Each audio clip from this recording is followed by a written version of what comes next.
안녕하세요. 크립토팁입니다. 이번 시간에는 올 10월달 미 연준의 태도가 돌변할 것이라고 예측한 또 한 명의 억만장자 투자자가 있습니다. 그리고 그때 큰 반등이 나올 수 있다고 하는데요. 관련 내용 살펴봅니다. 6월 1일자 CNBC 인터뷰를 제가 편집을 해봤습니다. 조라고 하는 사회자가 물어보죠. 5월 달에 비트코인이 처음으로 이제 월 기준 하락을 했다고 합니다. 이걸 이제 언급을 하죠. 올 들어서 월 기준 비트코인이 처음 마이너스 수익률을 기록을 했다. 자, 근데 이제 마이너스 8% 정도 하락을 했는데 솔직히 이거 좀 우스운 거 아니냐. 자, 막 그러면서 웃습니다. 자, 마이크도 마찬가지죠. 뭐 이건 그냥 사이드웨이다. 이건 횡보 수준이라고 보면 된다. 자, 현재 크립토는 일반 투자자들이 여러 플랫폼을 통해서 조금씩 살 뿐, 기관 투자자들, 중요한 친구들은 아직 별 관심을 보이지 않고 있다. 지금 조금 뭐 올랐다고 해서 아직까지 이게 저를 흥분시키지는 못했다. 라고 얘기를 합니다. 자, 마이크가 최근 재미있는 크립토 쪽에 소식이 있다. 자, 위챗이라고 하는 뭐 우리로 치면 카카오톡이죠. 자, 여기에서 비트코인과 크립토 거래를 세계에서 가장 큰 플랫폼 위에 올려놨다고 한다.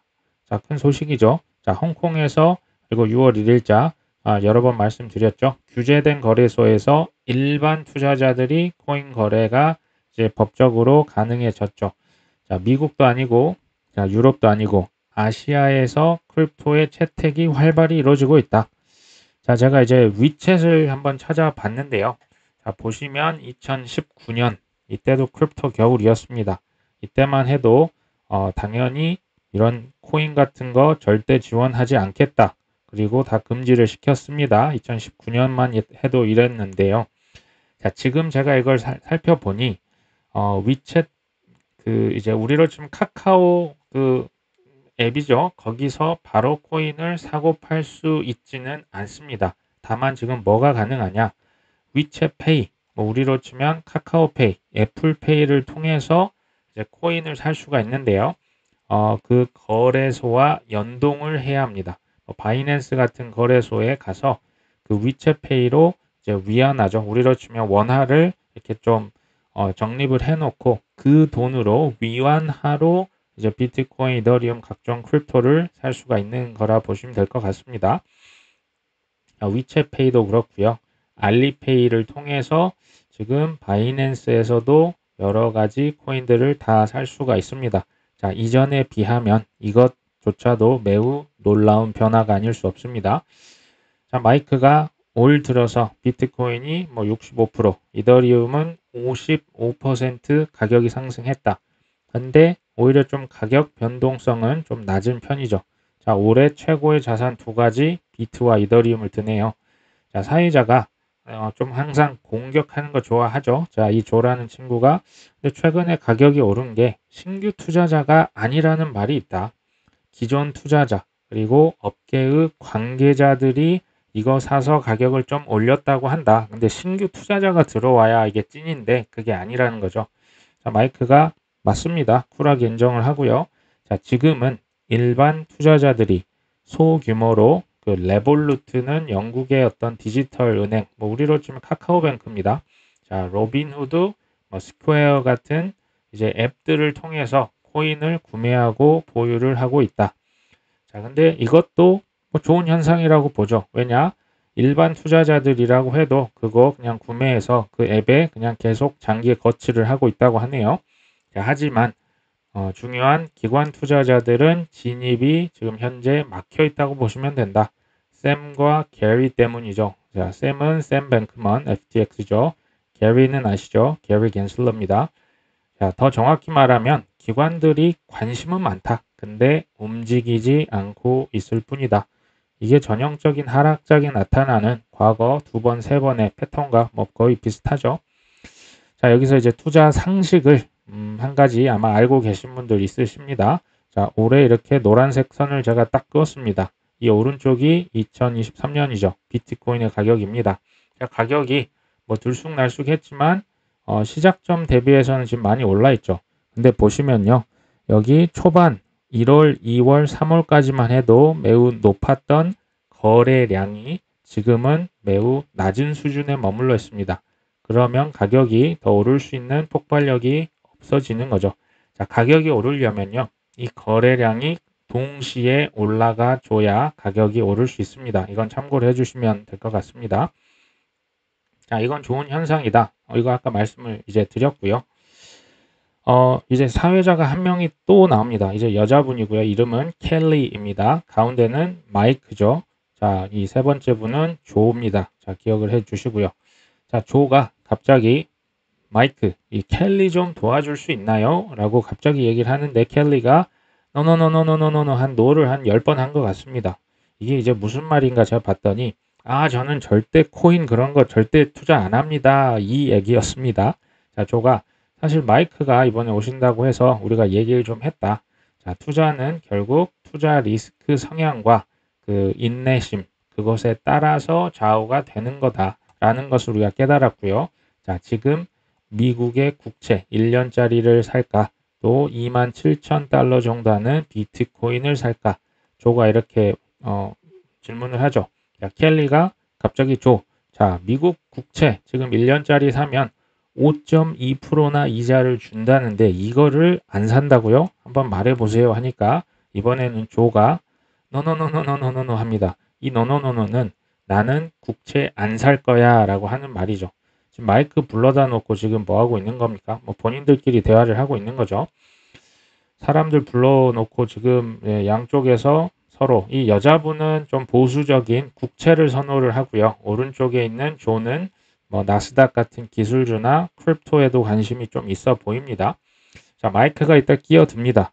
물론 누군가는 미국 국채를 사겠죠. 자, 뒤에 이제 차트를 보여주는데요. 자, 어쨌든 여기서 중요한 것은 리스크 곡선이다. 자, 리스크 곡선은 뭐냐면요. 그 아래쪽에 있는 것은 미국의 국채 1년짜리죠.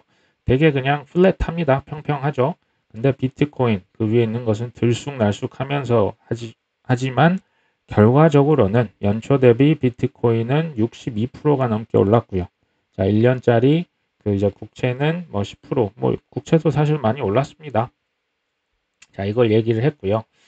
갑자기 마이크가 무슨 얘기를 하냐? 자, 인공지능 버블에 대한 얘기를 합니다. 자, 제 평생 수많은 버블을 경험했지만 지금은 인공지능 버블이 막 시작되고 있는 시점이다. 자, 이것들 때문에 주식시장이 매우 혼란스럽다라고 하네요. 자, 왜냐? 지금 S&P 500, 500개 주식을 모아놓은 거죠. S&P 500 그 주식 중에서 494개는 하락을 하는데 지금 단 6개만 급격히 상승하면서 S&P 주식을 끌어올리고 있다고 합니다. 지금 인공지능 얘기를 하고 있는 거죠. 자, 인공지능 버블은 이제 막 시작 단계다. 자, 챗 GPT 이거 사용한 지 이제 겨우 2달, 3달 정도 지났잖아요. 자, 진짜 버블이라고 하는 것은 3달 만에 꺼지지 않습니다. 자, 버블. 여기서는 지금 혁신의 의미라 보시면 됩니다. 자, 버블은 우리가 사는 삶의 형태를 반드시 바꿔놓을 때까지 지속된다. 또 버블이라고 하는 것은 스토리가 너무 강력해서 사람들을 흥분시키죠. 그래서 너무나 일찍 사게 하는 경향이 많이 있다. 자, 지금 인공지능뿐만 아니라 우리가 투자하고 있는 코인도 2017년 세상을 바꿔놓을 것처럼 왔다가 사그라졌죠. 2021년 NFT다, 디파이다 왔었죠. 하지만 지금 또 사그라졌죠. 지금 비슷하죠. 이 버블이라고 하는 거, 크립토도 우리의 삶을 반드시 바꿔놓을 것이라고 저는 생각을 합니다. 뭐 인공지능도 마찬가지죠. 자, 미국의 나스닥, 뭐 기술주들을 모아놓은 미국의 주식이죠. 더 많이 오를 수 있죠. 동시에 나스닥이 근데 좀 매우 위험한 거래일 수도 있다. 코인도 마찬가지입니다. 그때 이제 켈리가 끼어들죠. 당신은 비트코인 지금 상승론자라고 해서 초대를 했는데 지금 여기서 비트코인 사라는 것도 아니고 미국 국채도 아니고 나스닥에 투자하라고 하는 것 같다. 자, 마이크가 막 웃다가 저는 단지 지금 시장에 작용하고 있는 심리에 대해서 말씀을 드리고 있는 거다. 시장은 좀 더 지켜봐야 할 것 같다라고 얘기를 합니다. 자, 그때 이제 이 남자 사회자가 좀 티피컬, 전형적인 질문을 하죠. 당신에게 $10,000가 있다고 한번 해봅시다. 자, 현재 약 27,000달러 가격의 비트코인에 투자를 할 거냐? 아니면 1년 후에 원금을 보장하고요. 그 다음에 500달러까지 이자를 쳐서 돌려줄 미 국채에 투자하실 건가요? 자, 이런 질문을 합니다. 이렇게 얘기를 한 다음에 이제 listen to the billionaire라고 하는 말을 두 번, 세 번씩 계속 합니다. 이게 이제 억만장자가 뭐라고 하는지 귀를 쫑긋 세우고 들어보세요. 이런 사실 뭐 문구죠. 재밌는 프로그램입니다.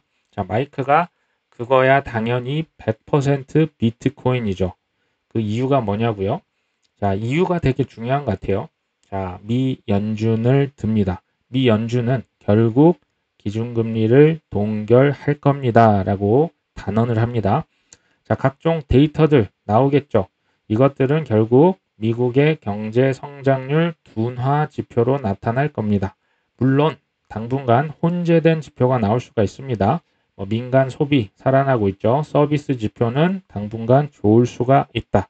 자, 하지만 제 예측대로 맞아 떨어진다면 올 하반기는 매우 심각한 경기 침체가 올 것이고요. 자, 미 연준은 10월쯤에서 금리를 급격히 낮출 것이고 바로 이때죠.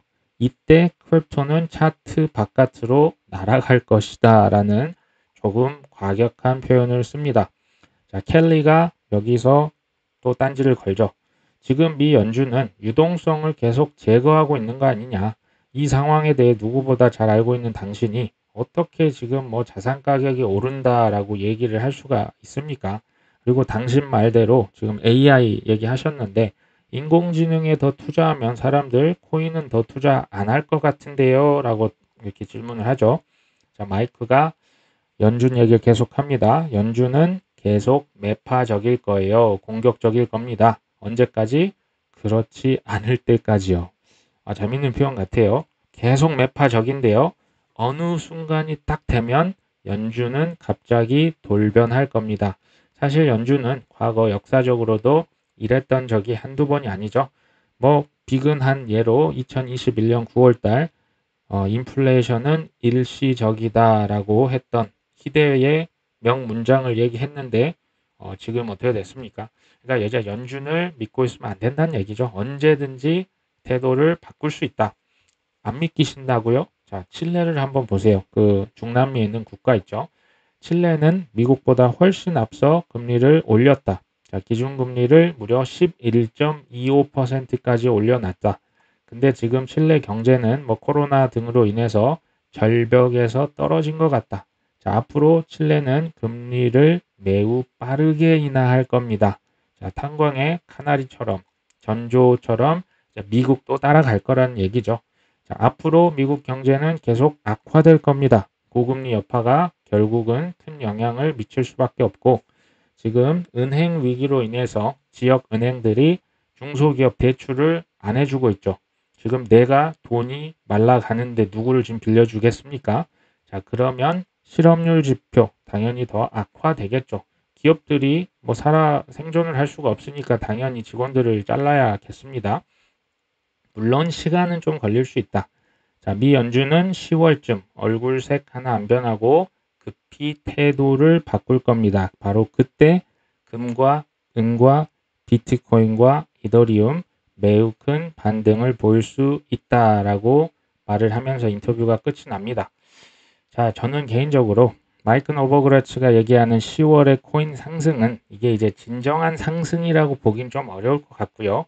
자, 금리 동결에 대한 그 기대감이죠. 기대감에 의한 단기 반등일 것이라는 생각이 듭니다. 하지만 여기서 10월이라고 하는 시점은 절대 믿어서는 안 됩니다. 그거를 맞춘다고 하는 분들은 오히려 좀 조심할 필요가 있고요. 그게 10월일지 11월일지 빠르면 여름에 올지 그거는 아무도 모릅니다. 하지만 그런 기회가 왔을 때 내가 조금 익절을 해놓을 필요가 있다. 이제 큰 하락장이 올 수 있으니 잘 준비해 놓을 필요는 있다. 이것을 항상 좀 염두에 두시고 시장을 지켜보시면 좋을 것 같습니다.